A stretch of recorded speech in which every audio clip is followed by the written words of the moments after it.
Meeting of Planning Committee on Tuesday, the 11th of March 2025. I am Councillor Jeff Jones and I will be chairing today's meeting. Just to make you all aware, this meeting will be recorded. Can I welcome any members of the public and press to today's meeting? Can I kindly ask you to observe the meeting only and not speak or participate unless you have registered to do so? Please ensure that your phones are switched to silent for the duration of the meeting. I wish to remind members signing in remotely of their legal obligation to have their cameras switched on during the meeting, please, in order to be seen and heard while participating in council business. If you wish to speak or ask a question, please raise your electronic hand on Teams or physical hand if in person. Should you wish to ask any questions of any of the attendees here today, please ensure these come through me as the chair. I will now move on to agenda item 1, Chair's announcements. I can confirm I have no announcements to make. Agenda item 2 is declarations of interest. Are there any declarations of interest? I can't see any declarations, Chair. Thank you, Nadine. Agenda item 3, minutes of the previous meeting. The minutes from the meeting held on the 18th of February 2025 are attached on pages 5 to 8 of the agenda pack for approval. Members, do you have any comments to make on the accuracy of these minutes? Please, can I have a proposer and seconder to approve the minutes? Happy to propose, Chair. Happy to second, Chair. Thank you. If you do not raise your hand, oh, we go now. Any abstention? Yeah. Any abstentions? No. If you do not raise your hand to the contrary, I will assume you are in favour of approving the minutes. I see no indication to the contrary, Chair, and confirm the minutes have been approved. Thanks, Nadine. Agenda item 4 is a request for site visits. Are there any members who wish to suggest a site visit on the application presented today or for any other matter? Please let me know if you wish to call for a site meeting at any point in the meeting.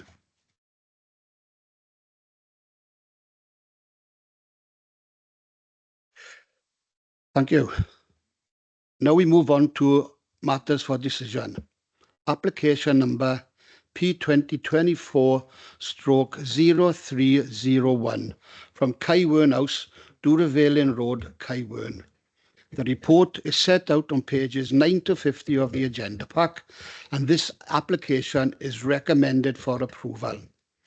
I would now like to ask the planning officer to take us through the report. Thank you, Chris.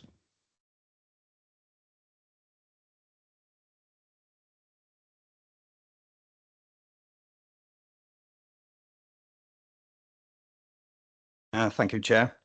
This is planning application P2024/301 for the demolition of Kaiwern House and construction of 36 number affordable residential flats in 5 three-storey blocks, together with access, parking, footpaths, drainage, open space landscaping and associated works, including electrical vehicle charging points, bin and cycle storage, PV solar arrays and air source heat pumps at Kaiwern House, Duravelin Road, Kaiwern. The plan you see before you is the application site in red, and you can see the blue land off to the left is land also within the applicant's control and ownership, with the access point at the bottom end of the plan as you see it there onto Duravelin Road, and then the main section of the site in the centre of the plan there with the existing building of Kaiwern House there indicated. This gives you an aerial image of the area. As you see, it's predominantly residential. You can see the large housing block, the sheltered housing accommodation at the front there, Kaiwern House in the centre, surrounded by trees. You've got Toyn Teg there to the lower side, and the indication of the playing fields in the top hand corner. You can see Weinkirk playing field with the community centre. The railway line at the bottom, beyond that is Neath College and Doravale Comprehensive School. These are some photographs of the building, one from 2018, others taken during site visits as part of the application. Just to note that obviously, as you know from the report, the building is not registered on our supplementary planning guidance as a building of local importance. It's also not a listed building. Requests for it to be listed during the application process were turned down by CADU. This photograph shows you the entrance to the site off Doravale Road. And you can see the large block there joining the entrance to the site. So this is the proposed site layout. So you can see the fly box of development, the access road, and the car parking within the site. As you're aware from the report, significant negotiations were undertaken during the application since submission to improve the overall layout and design and to get some placemaking principles adhered into the proposed development. Again, this is the close-up of the top section of the site. You can see the blocks there with the indications of the distances of those blocks from the adjoining residential properties, all in excess of 21 metres. And you can see that the blocks there are arranged around a courtyard arrangement with an area of public open space within the centre with car parking. And you can see the indications there for the electric car charging points as well. This is the lower end of the site then into the site access. So trees will be need to remove to create the widened access there. And you will note conditions that are actually suggested to be imposed as well to address issues in terms of highway safety and also active travel and pedestrian cycle safety along that route. You again can see to the right-hand side of that plan, the distances off that block to the adjoining residential properties, again, all in excess of 21 metres. If you note there, they've got an indication of the interpretation board. Again, you will note conditions that are on the permission in relation to the existing site and the conditions there regarding the historic recording of the building and also the interpretation for the site that's going to be put up by the applicants post-development should they gain planning permission. These are typical elevations of the blocks, stonework and brickwork with balconies to the frontage and gable features. Typical heights of these buildings are between 9.5 and 10.5. This gives you an indication of the trees to be retained and planted as part of the development. As you note from the report, the applicant is proposing to infill areas of tree planting around the boundary of the site to bolster that feature all around the edge of the site. As noted, there are some trees to be removed from the development to maintain the access and to obviously develop the site appropriately. It is noted that the applicants cannot provide the 3-for-1 tree planting as required by Plan Policy Wales. However, it would be they're going for quality rather than quantity or native species. And as you can see from that, they're providing quite a substantial amount of planting. There's also bird and bat boxes, wildlife planting as well in terms of the grassland that's being proposed. And this gives you a 3D image of the internal arrangements for the site with the car parking. As you see, we've tried to do quite a lot of negotiation on them to improve the total layout. Touching on the car parking, you will note from the report, the development is providing 1 car parking space per property and some visitor spaces. Due to the location in terms of other services like bus services and access to other facilities, they also gain sustainability points in line with the SPG. So thereby highways have offered no objection in relation to highway and pedestrian safety subject to conditions that are imposed. So I draw members' attention to page 37 on our recommendation. Our recommendation is one of approval subject to conditions. but also subject to a legal agreement that will for £40,518 towards open space and play within the ward, and also to secure the 25% affordable housing as required by the SPG. Thank you, Chair. Thank you, Chris. Do the local ward members, Councillors Joel and Chris Williams, have anything they would like to say? Councillor Joel. Good morning, everyone. Thank you, Chair, for letting me speak on the planning application for the site of Kaiwen House. I do have some concerns, one being highways. My concerns are with the traffic coming out on the junction there, onto the main road, especially at certain times of day when Doravillin Road is gridlocked. Given its proximity to the school and the college, I just, I have spoken to highways on this, but I would like to know, how are we going to cope with more traffic coming out onto that road? Thank you. I do have others as well, but shall I say them all, or shall we do that one first? Just carry on, okay. Block 1, which is 4 stories, but yet there's no mention that there are 4 flights of stairs in the application. Also, the height of the building, which is a concern to residents, in Toynteg being an invasion of privacy. And no provision with health and safety regards to carrying furniture up 4 flights of stairs. Also, if someone needs emergency treatment, how would they be able to be transported from 4 flights of stairs with the lack of lifts? Surely a lift is required if there are more than 2 stories. I just feel that, the lack of a lift is, so are we going to be discriminating against disabled? When people go to look at the flats, will they say, well, you can't have a flat because if you're disabled? So are they going to be telling people that because there are no lifts? And to be quite honest, I wouldn't want to carry furniture up 4 flights of stairs. That's all I got to say. But I know Chris Williams and obviously our resident got things to say. Thank you. Thank you, Councillor Ariel.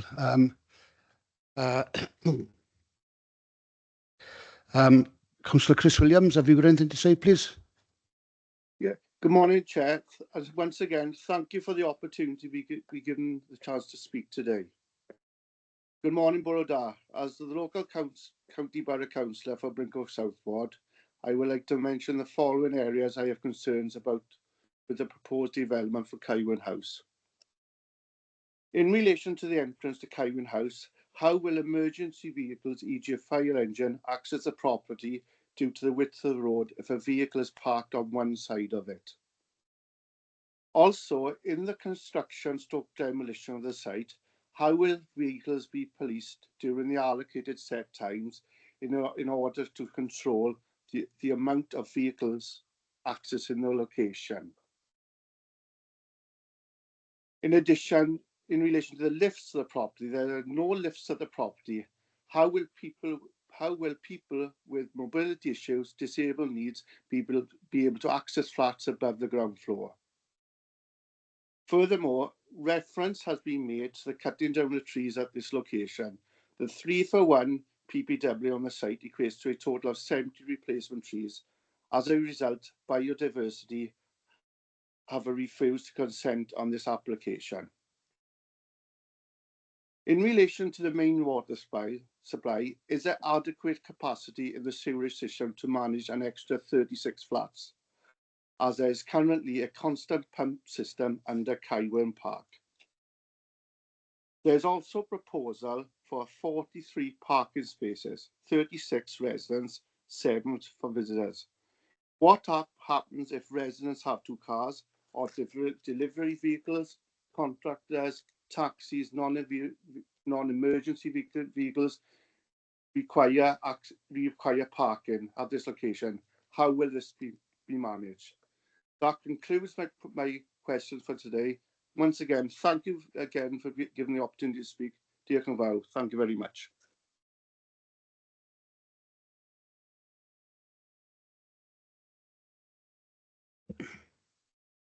Thank you, Councillor Williams. Next, can I call in Mr. John Betts to speak against the application? You will have 5 minutes to address the committee. Nadine will confirm when the timer has started. Thank you. Chair, can I come in, please? Can I come in, please, before the next speaker?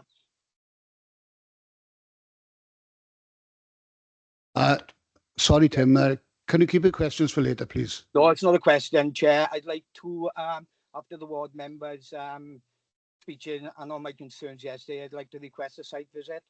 So I'd like to put it to a vote, please. Sorry, Chris. Sorry, Tim. You can't do that now. You will have to wait until after Chris answers the questions. Okay. Okay. Mr. Betts, please. Good morning. Just to confirm, your time has now started. Thank you. John Betts, I'm a Blaen Hondon community councillor. I've got some issues with the proposed development and I'd like to bring them to your attention. First of all, the traffic in the area, the entire area is already over capacity. At times, the hold-ups are literally half a mile in and in excess in the all directions. The water supply and removal. The waste management, there's already a mitigation system under Kaiwen Park, which is being implemented because of the extra houses that were built by the Brincourt pub. To add extra waste downstream of that would affect the rate at which this could be pumped away, and perhaps on occasion that could cause an overflow and a problem there. The mains, water mains, when the Gwyn Hall caught fire, there was insufficient water to put it out. We have the same size main on this side of the river next to a school, a college, and now 2 residential blocks. Is that going to be sufficient? And if not, where are they going to get the extra water from? The current electricity supply in the area is only going to be loaded even more as demand increases with the further use of heat pumps and electric charging points. Any current capacity within the system should be used for the current residents of Blaen Hondon, not for any new proposals. Any new proposals should bring in power from completely external, maintaining the current capacity for the existing users. The proposed residents of the proposed development are going to need doctors, dentists, schools, etc. Everything in the area is full. The parking. Anyone that says that parking is going to be sufficient, I'd like to ask them to go and visit 3 or 4 streets in the area where I can tell you already fire brigade cannot get through. And the last time it happened, they destroyed 4 or 5 cars in the process. And when we're trying to evacuate someone, minutes matter. So messing about with cars, there's going to be increased delivery vehicles, Deliveroo, Yodel, etc. They're not going to be using the existing spaces because they don't already. The lack of lifts. I live on a ground floor. It took the ambulance over an hour to get me into the hospital 7 weeks ago. Anyone on a higher floor, where, remember now, minutes matter, a stroke, if you need to get someone out without lifts, which are externally powered, you're going to compromise and potentially risk lives. And during the construction period, what's the extra traffic of construction vehicles and deliveries going to do to the existing overburdened traffic in the area? If there's anything that you'd like me to expand upon, I can give you a lot more details and examples of the things I've mentioned. Please feel free to ask. Thank you very much for your time.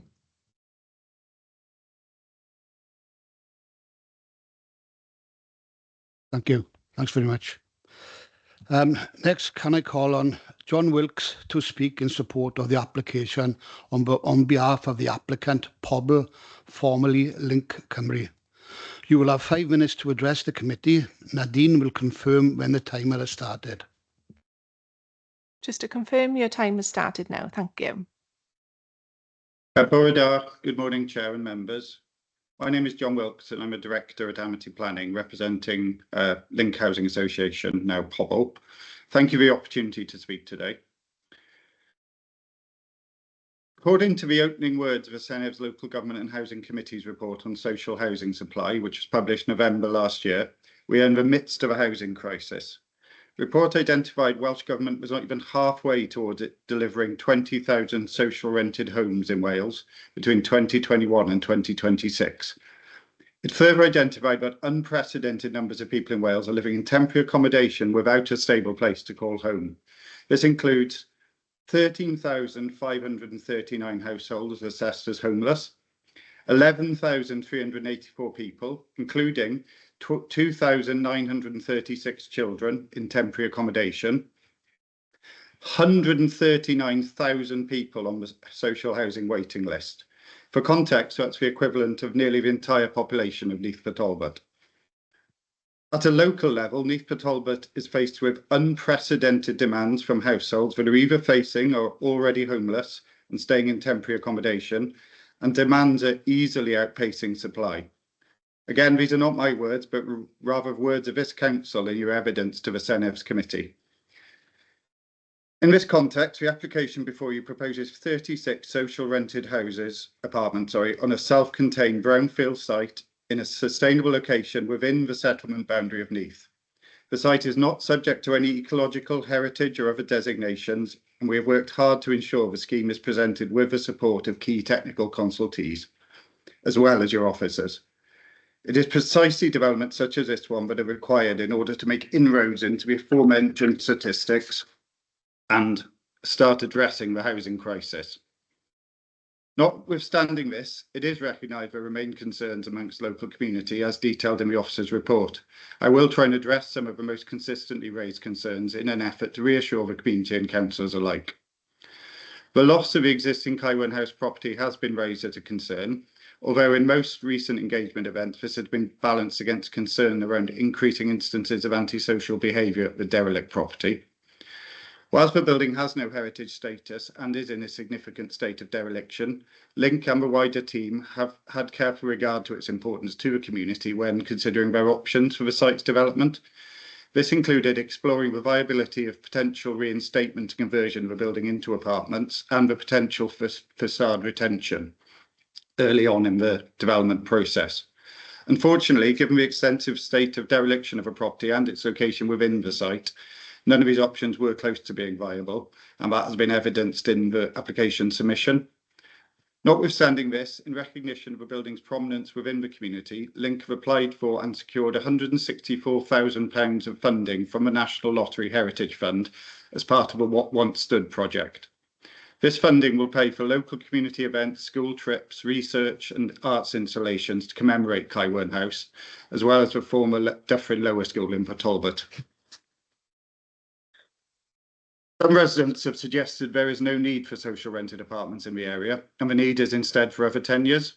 Residents are correct in saying that there is demand for over 10 years of social housing in the area, but by far and away the greatest number of people on the council's housing waiting list for Bryncourt South are waiting for 1 and 2 bed flats.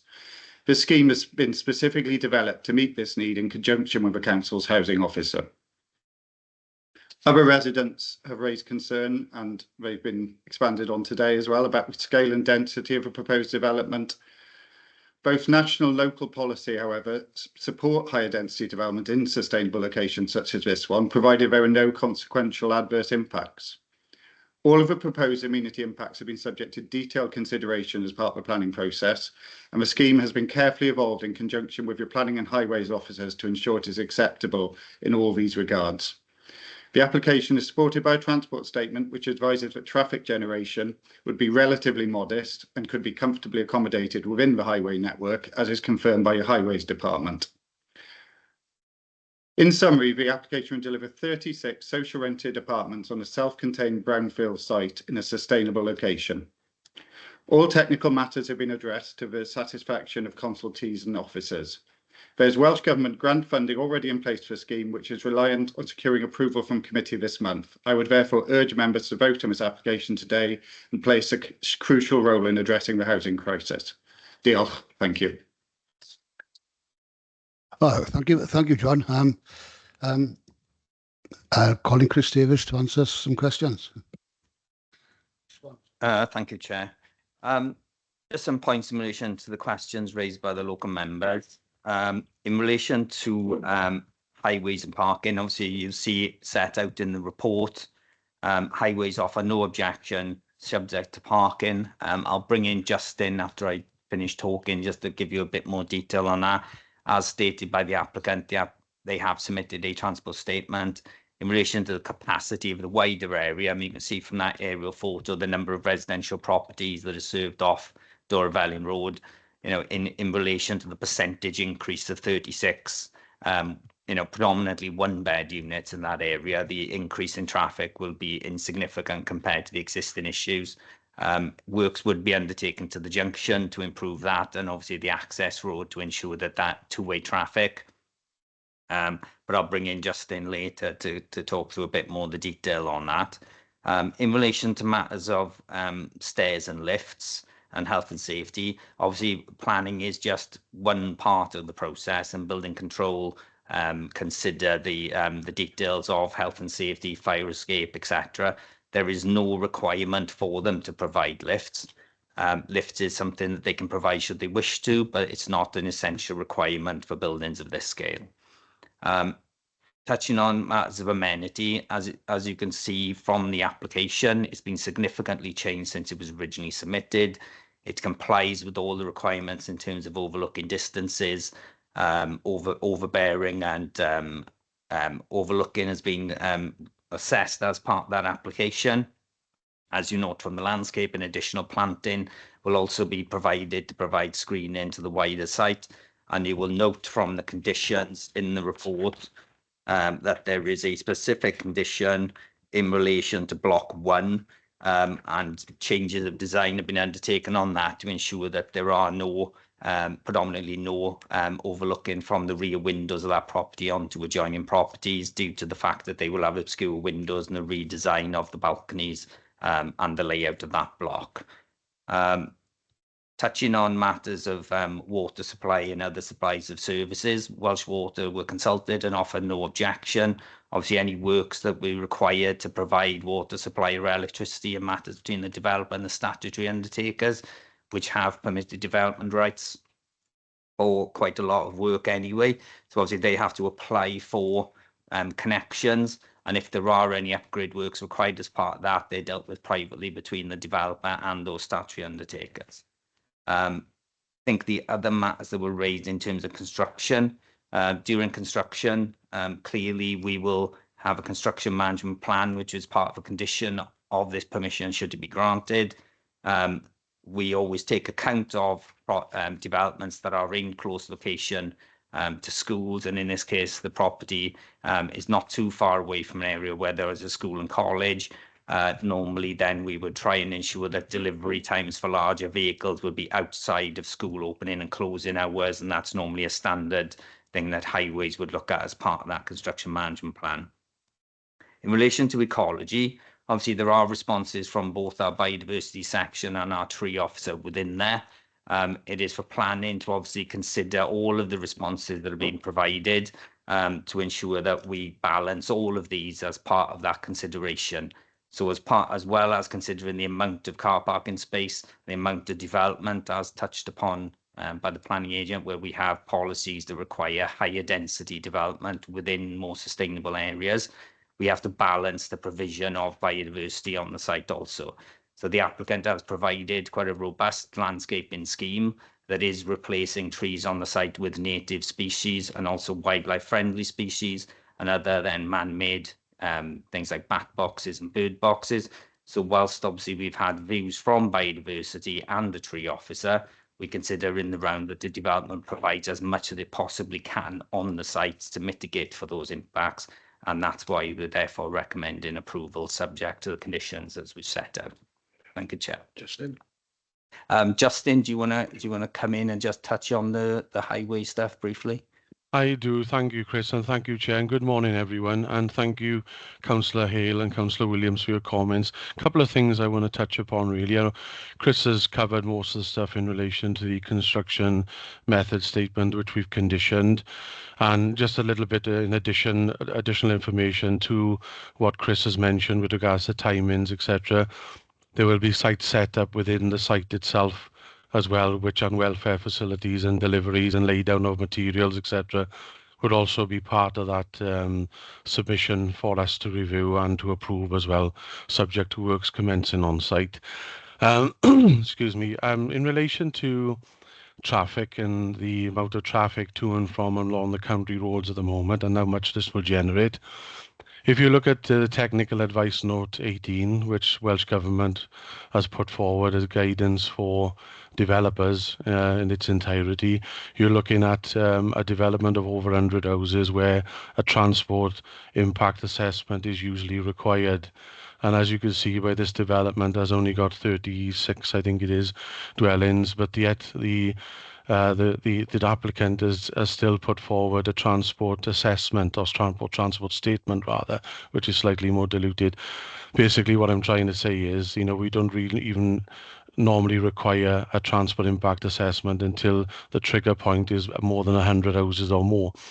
So to be fair to the applicant, they've gone out of their way and provided a document to show how the trips and how the movement of traffic during AM and PM peak times are performing during a neutral month for a week, I think it was, and we got an estimated traffic trips and generation from the site, which basically shows it well below the 85th percentile and therefore acceptable from a highways point of view.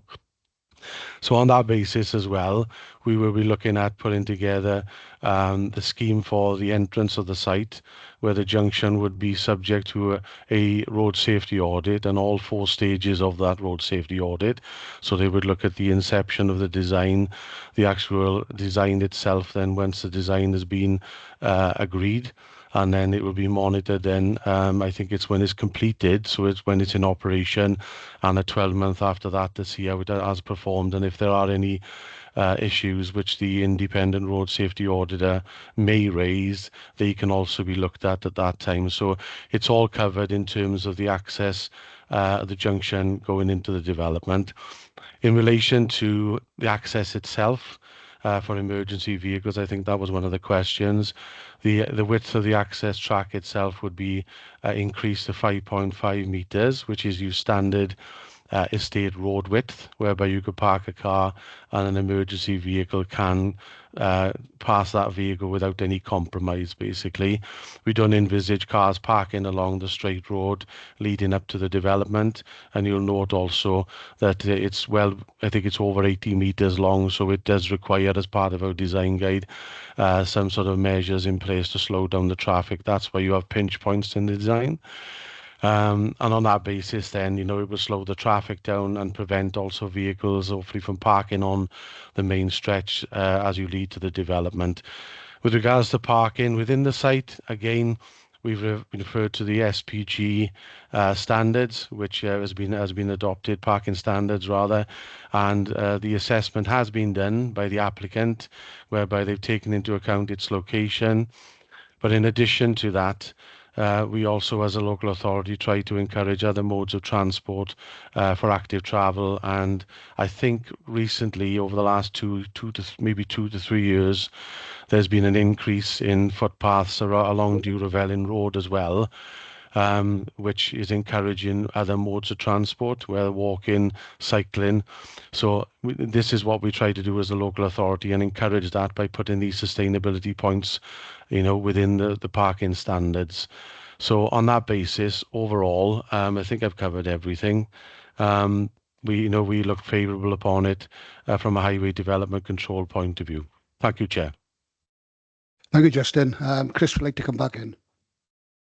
Yeah, just to mention something as well in terms of the accessibility. There are accessible units on the ground floor, some of the units for wheelchair users, and obviously this is just part of the housing stock that RSL has. So in terms of managing that site, there are obviously units there that are accessible on the ground floor that are being provided.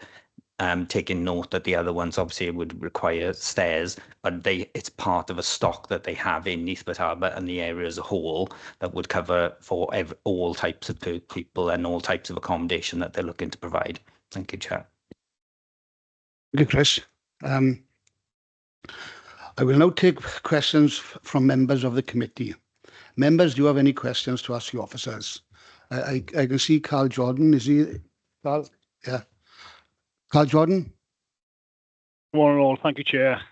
Again, can I request a site visit for obviously this application?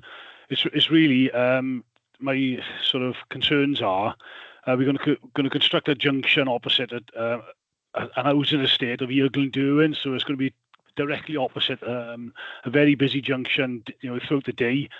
Also, the removal of Scotch pine trees. Are there any TPOs on these Scotch pines? There's a lot of relocation of street furniture as well, including one street lighting column. Sorry.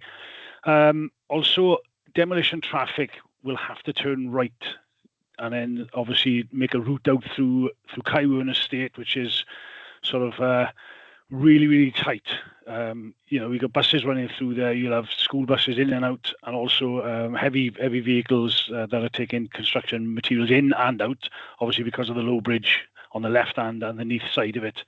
So yeah, I'd like to request a site visit, please. Come in here. Chris is in a reply. Thank you. Okay, I mean, as pointed out by Highways, I mean, this is an existing access and junction. There is a property there already, so it's not that they're creating a junction. The junction will be slightly widened and amended, and street furniture adjusted to accommodate that. As you know, there's a bus stop that would have to be relocated as well, but that's all been considered as part of the highway response, who are the experts in this field. So they would have considered all existing junctions. There is a junction staggered opposite, but this is not the creation of a new junction. This is just utilising existing access into the site. And in relation to construction traffic, as far as we can see, I mean, unless Justin advises me differently, there is priority through that junction underneath the railway bridge. There's priority for traffic to only go one way when there's traffic coming in the opposite direction, but the developers will be aware of those restrictions. That is a bus route that buses go up and down. I'm not imagining that it would require any restrictions that would require vehicles to exit and turn right and drive through Kaiwan. They would turn left out of that site and travel down Dorvelin Road and go through and back out onto the M4 in that direction, just as other traffic does. But that, as it's a bus route, that Dorvelin Road, it's very doubtful that any construction vehicles would need to go through Kaiwan at all. I don't know if Justin wants to just come in on some of those points regarding the junction works. Yes, please. Thanks, Chair. Thanks, Chris. Again, it is you've stolen my thunder a bit there, Chris, because that's exactly what I was going to say. Isn't it already established use in terms of vehicular access to and from the site, and what the applicant is seeking to do, albeit that it will be an increase in traffic movements, which, as approved within the transport statement, is acceptable. There will be an improvement to that junction as a consequence, and we would take into consideration anything that the independent road safety auditor will be putting forward from a safety point of view, and there will be compliance also with the visibility displays as well, which is standard within TAN Technical Advice Note 18 as well. As far as construction traffic is concerned, that is a condition at this stage. We'll be asking the developer to put together information on where the traffic routes, the scoping routes of where the traffic will be coming to and from the site, as well as the welfare facilities and the timings, etc. Don't envisage anything going through the estate, to be honest, unless the applicant comes to us and says we're using the abnormal loads, which won't meet the criteria to achieve access through the underside of the railway bridge, which is, I'm guessing, highly unlikely. And there are other modes of construction vehicles that can be used as well to facilitate development if needed. So as far as we are concerned, we are, we are happy from a highways point of view. Many thanks. Thanks, Chair. Thank you, Justin. Carl, do you still want to proceed with your site visit request and on what planning grounds? Yeah, I would like to sort of back my request up if I could, Chair, please. Obviously, my to back it up, I would say is the traffic concerns will be mine. We talk about the junction. I know it's going to be sort of widened to 5.2 meters, etc., to increase this display. But it's a single track road at the moment. Let's have a look at it now and see what we envisage in the future and the works entitled to that. Thank you. Thank you, Councillor Jordan.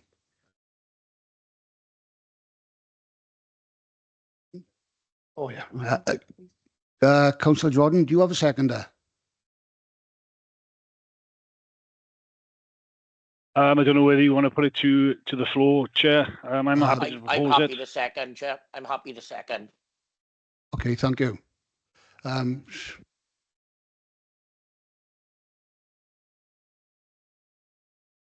Okay, we have a proposal for a site visit. Before I ask for, we will now proceed. Sorry, we've had a proposal for a site visit. Before I ask for a second and proceed with a vote, are there any members or officers who have different views? With different views. Okay. We will now proceed with the vote.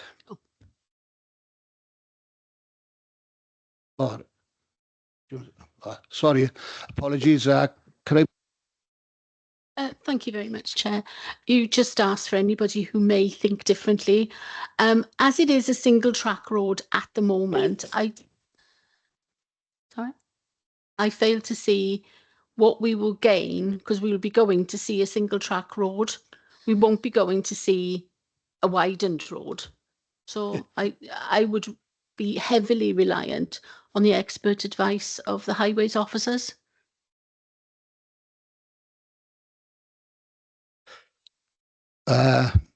Any comments, Justin? Thanks, Chair. No comments at this point. I mean, if a site visit is to take place, I mean, we can only sort of make suggestions of the extent of the highway of where it would be in relation to the junction and where the junction would be as an estimate, because obviously we would need to, that would need to be plotted by a resident engineer on site, to be accurate and in accordance with the approved plan, basically, should we approve it today, of course, that is. Thanks, Chair. Thank you, Justin. We will now proceed with the vote, Councillor Jordan, as proposed, the site visit. Could I have a seconder, please? Tim Bowen. Sorry, yeah. Nadine, could you please read out the members of the planning committee who are present and how they wish to vote? Great, thank you, Chair. So I'll go through everyone in turn, starting with Councillor Aubrey. Councillor Aubrey, have you been present for the whole meeting and how would you like to vote, please? Yes, and I'm against the site visit. Thank you. Councillor Tim Bowen, have you been present for the whole meeting and how would you wish to vote? Yes, been present and for. Thank you very much. Councillor Heath Davis, have you been present for the whole meeting and how would you wish to vote? No to site visit. Yes, to be present. Okay, did you say for or against, sorry? No. Okay. No. Thank you. Councillor Rosalind Davis, have you been present for the whole meeting and how would you wish to vote? I have been present for the whole meeting and I vote against. Diolch. Thank you. Councillor Jeff Jones, have you been present for the whole meeting and how would you wish to vote? Yes, I have been present and I vote against a site visit. Thank you. Councillor Carl Jordan, have you been present for the whole meeting and how would you wish to vote? Thank you. I've been present throughout the meeting and for, please. Thank you. Councillor Dennis Keogh, are you online? Sorry.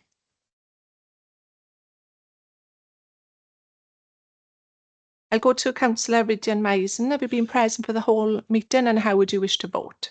I have been present for the whole meeting, Nadine, and I don't see the point of a site visit, so I'd be voting against it. Thank you. Councillor Suzanne Paterson, have you been present for the whole meeting and how would you wish to vote? Yes, I've been here, Tammy. I vote against.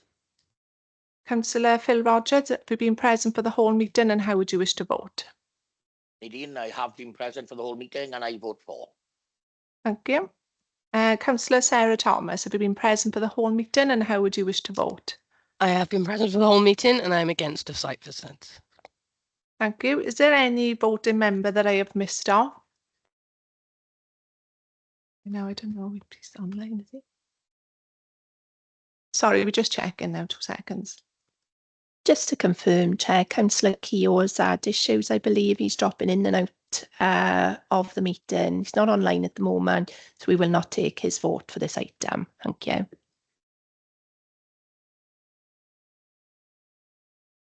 Thank you, Tammy. So the majority have voted against this, so the site visit has not been supported. Thank you. Thank you, Nadine. Before I move on, are there any members who still have questions? Councillor Paterson. Yes, thank you. I am very interested in the non-response from Welsh Water. Are there any issues with the water capacity in the area at the moment? Is anybody able to answer that? Chris? Yes. Yeah, thank you, Chair. In relation to Welsh Water, it's not a no response. We've actually had a no objection subject to conditions regarding surface water. So they have responded. They would raise anything in relation to water supply or sewage connection.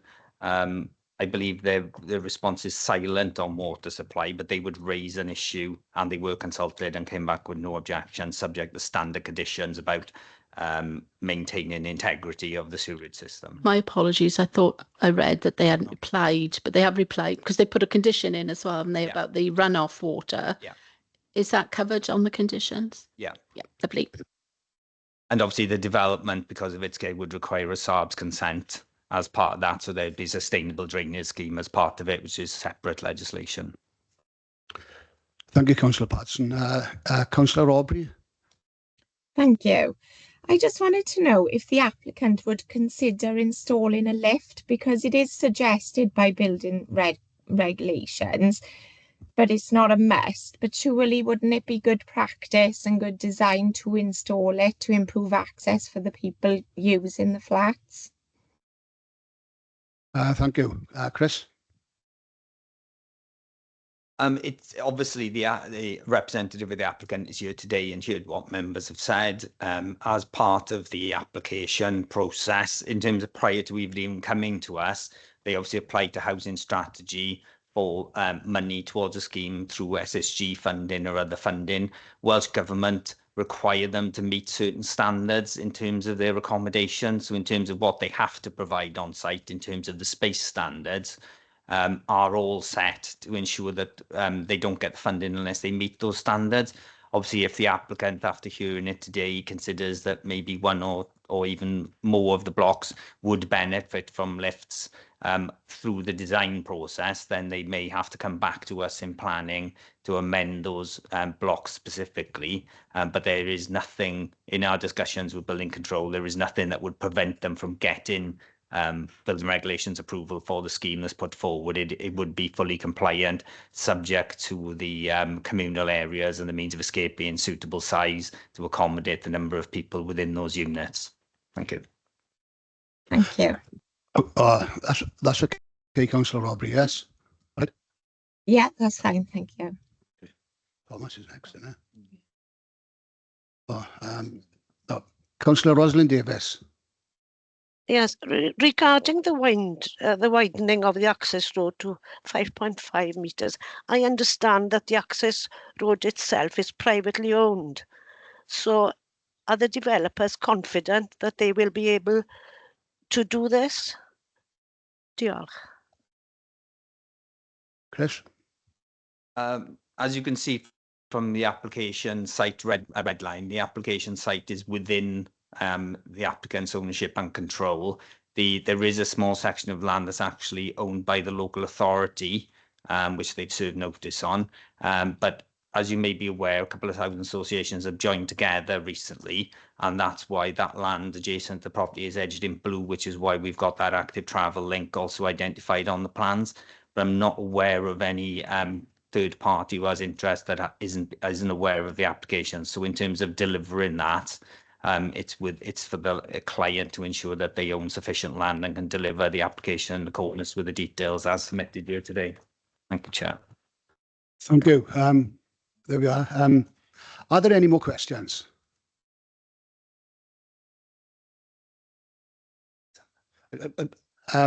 Councillor Rayl, I'll bring you in now after the members have finished with the questions. Was it Councillor? Oh, Councillor Rydian Mason. Thank you, Chair. Yeah, it's not a question as such. As we've gone through all the plans and the reports from officers and the applicant and the local councillors, we know there's a dire need for housing. It's as John did so eloquently say, the council have put forward a case how many homeless people there are. I myself are living in Hale Croyce at the moment, and as Chris and Kerry will know, there's a big development going on there with Titaria knocking down the old Rofter bungalows, which became a bit of a eyesore, as is Kaiwen House now, who's been empty for 10 years. Imagine it's a bit of a state, open for smashing windows and local kids to mess around in. I am happy when the time comes to vote in favour of this application. Thank you very much. Thank you, Councillor Mason. There we are. Would the local ward members like to sum up before I move to the recommendation? Councillor Rayl? Yes, thank you. Chris, you didn't address my about the 4 flights.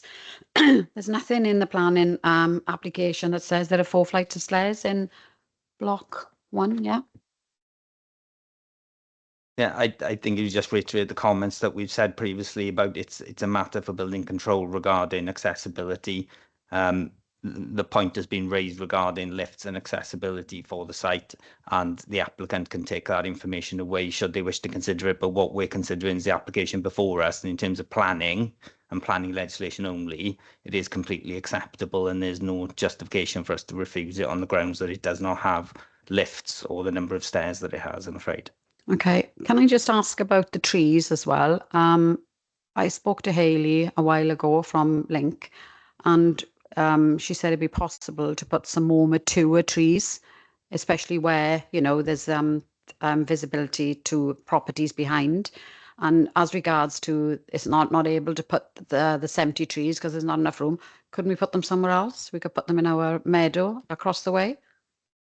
Obviously, the applicant is, as far as we're concerned, is providing sufficient landscaping to address the impacts. There is a upscaled landscaping scheme proposed, and the heavy standard planting being proposed, which are the larger trees to be replanted in certain locations to offset the fact is the words, I suppose, they're quality rather than quantity, because obviously we could force them to provide all those trees on site, but they're not going to last because they're not going to be able to grow and have sufficient space. So it's about providing quality and native species planting, and there is heavy standard planting located on that planting scheme as part of that development. So that's correct what the applicant has advised you.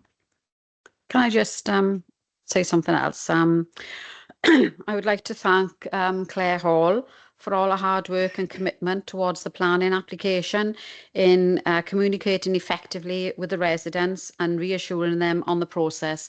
Your dedication and approachability has not gone unnoticed. Thank you, Claire. Thank you, Councillor Rayl. Councillor Chris Williams, would you like to come back?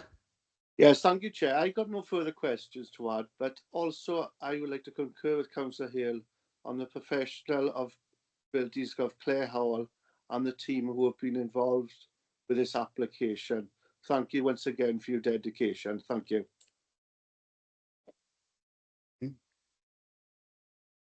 Thank you, Chris.